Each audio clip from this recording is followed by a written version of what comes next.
my name is Taylor, and today I'm going to be reacting to the Aurora album from the Daisy Jones and the Six TV show. Before we hop in the video, remember to like, comment, and subscribe if you like all things reaction, review, music, and TV.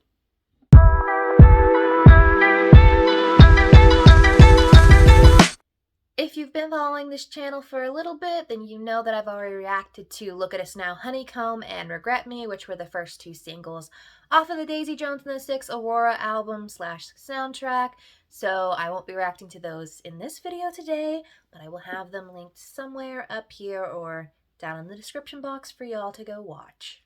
And if you're curious about what I thought about the first 3 episodes, which are now up on Prime Video, I'll save my thoughts / review for the show towards the end of the video. But let's go ahead and hop into the first track, which is the title track, Aurora. Alright, hopping into the fun 70s vibes.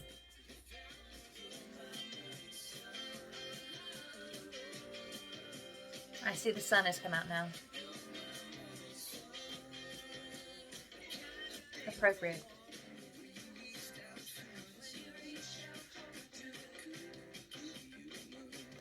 I think my favorite part of this song are like the Billy Dunn vocals interspersed throughout the verse. I'm not like super vibing with the chorus, but that's probably just personal preference.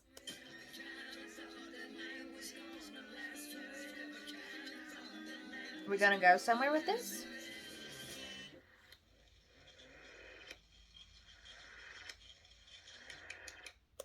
Interesting outro. I think, just from what I've heard so far, I think I'm gonna like the songs most when it's heavy on Daisy's vocal or heavy on harmonies between them. But up next is Let Me Down Easy. I'm already vibing with this one a little more. Oh yeah.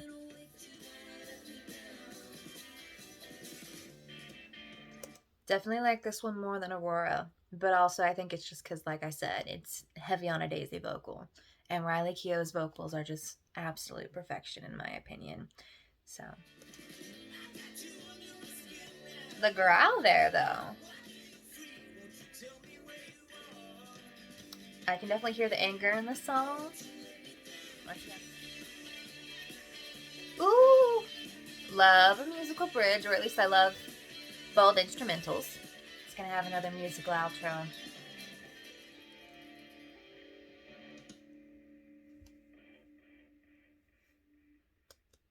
I understand why, just because it's the 70s and that's just the vibe of the band that they have all these like heavy musical outros. But I like in Honeycomb, Look at Us Now, where in the outro or the end of the song, it ends with Daisy and Billy like coming together. So yeah, I think Look at Us Now and like Let Me Down Easy are definitely up there for my top.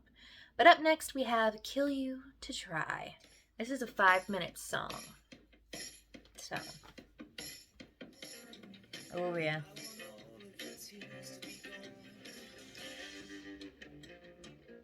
I like the instrumentals. I don't know how I feel about Daisy's vocal on this one. I think Billy's hits a little stronger on this one.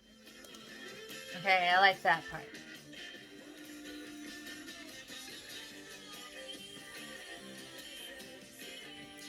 Okay. Daisy's vocals are finally coming in there. I think it just needed some more... I don't know. I think it's just the audio itself. Because in the first part of that song, her vocals were kind of felt like they were in the background, whereas now I think they're brought to the foreground. We're only halfway through the song, so... Nice piano Karen moment.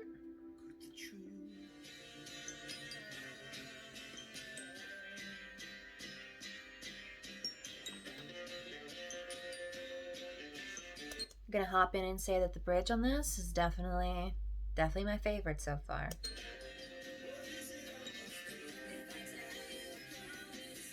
Oh, I love the juxtaposition between the male harmonies and the female harmonies on this, because, I don't know, I just, they sound, well, one, they sound sonically amazing, but also, I don't know, maybe like in Exile and Taylor Swift where we have that repeating or that callback and answer.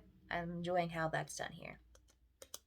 And this time we had a musical outro with a fade, because every song's gonna end like that apparently. Anyways, up next, fourth track is 2 Against 3. I think this one's gonna be a slower number.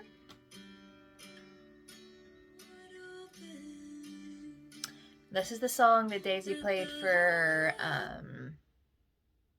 what is his name? Teddy Price in the third episode of Daisy Jones and the Six. So, have heard this one technically.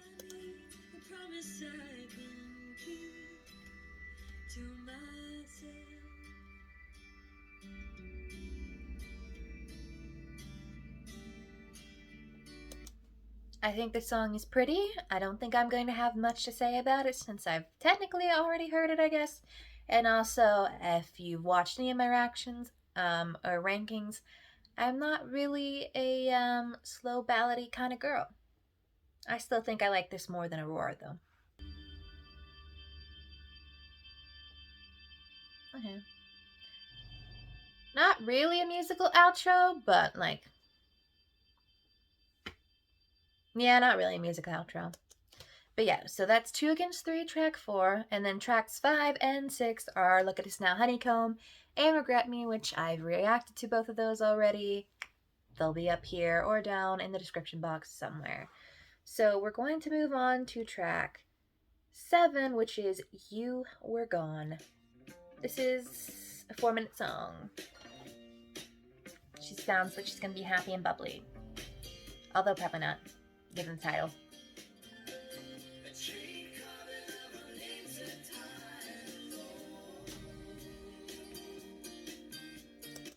I'm just gonna say, when the band just all goes into that unison or like harmony vocal, I think that's my favorite parts of all the songs on the album. Definitely feel the message of this song.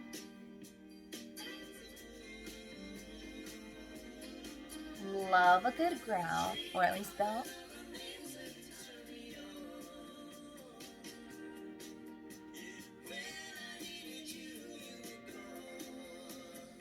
I like the lyrical content of the bridge, but I don't know. The songs for the last part has kind of just been one note musically for me. And how many times can I say musical outro in one video? But yeah, that was a cute song. I don't think it's gonna be in my top 5. But yeah.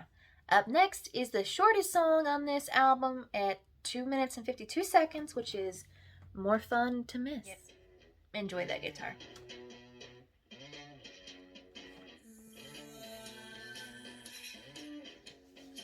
This might be my favorite.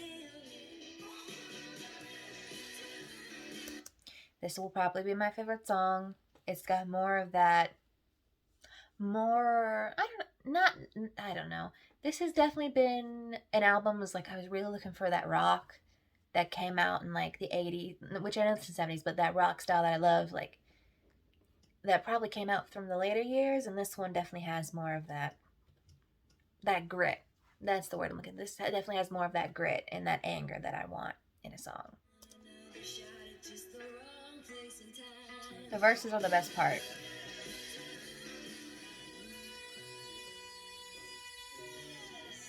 Yes. Now that's an outro. Ooh, the layered vocals on that ending. Awesome. For being the shortest song on the album, she could be my favorite song on the album. But of course, it's a grittier rock sound, strictly Daisy vocals, and like we've got like all the elements of things to make it good. And while I love a good long song, all too well 10-minute version out there, the fact that it's a nice short and sweet song definitely has kept my attention span. But up next we have track 9, which is Please. I enjoy this intro. Ooh, vocals. Oh, this is gonna be a saucy song. I'm gonna point out that yes, I've read the book, but I didn't reread it to watch the show or listen to the album. So some of these songs, other than Regret Me and Look at Us Now, I remember, like what the context for those were, and like some of the other ones I kind of remember the context. But it's like, I'd probably be like, don't remember the title of this song, so I guess we'll see how I feel about the content, I guess.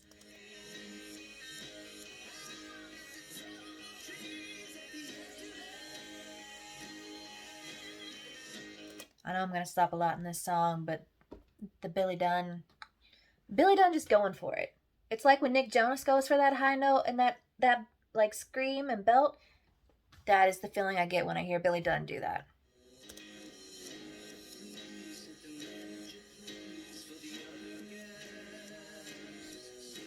I want to build.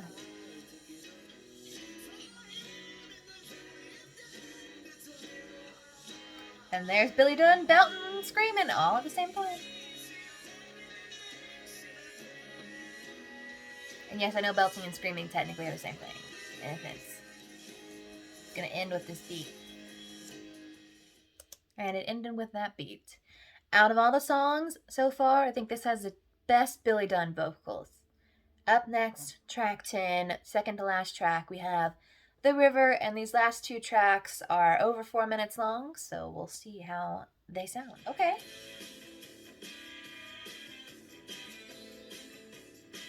Enjoying the guitar.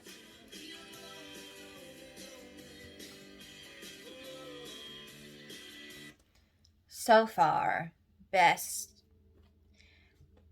intro? I mean, I have to go back and listen to a few, but so far, definitely my favorite intro. Ooh. Little falsetto, breathy notes. That chorus was beautiful. I mean, I feel like it's like More Fun to Miss is gonna be my favorite song. Depending on how The River goes, could be.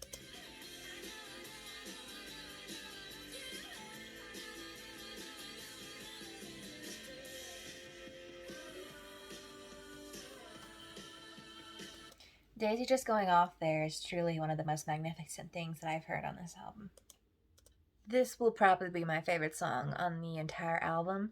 I mean, I don't really remember what No Words is supposed to sound like, but The River, vocals, instrumentals, just structure of the song, it has me all sorts of excited. And I want to see them play this in the show. Last but not least, we have track 11, which is No Words. She's gonna be a soft one. Simplistic lyrically.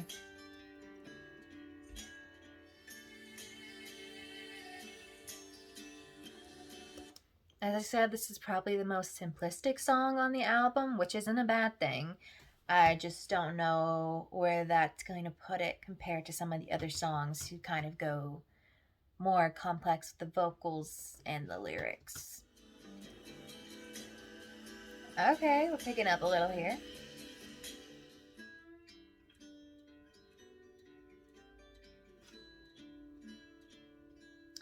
I get the whole thing about having no words to write a song.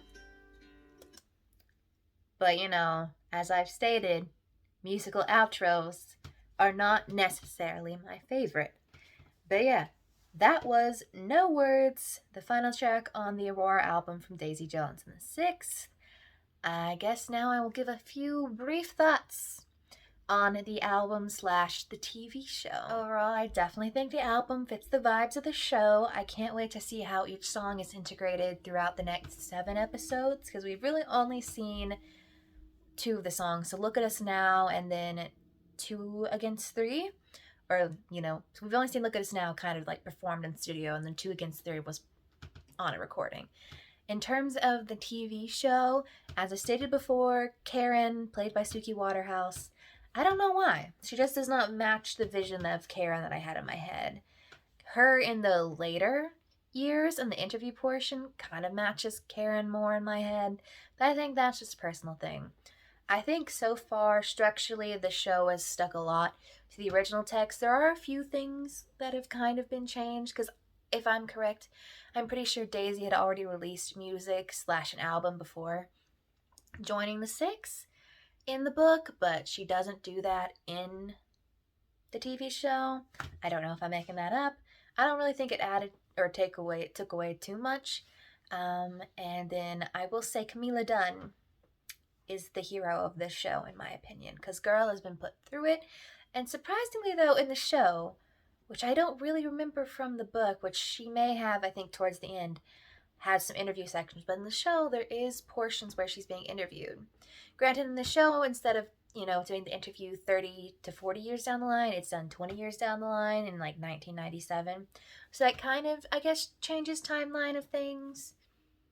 And that's sort of also probably why all of the later years look a little bit younger than I was expecting them to look.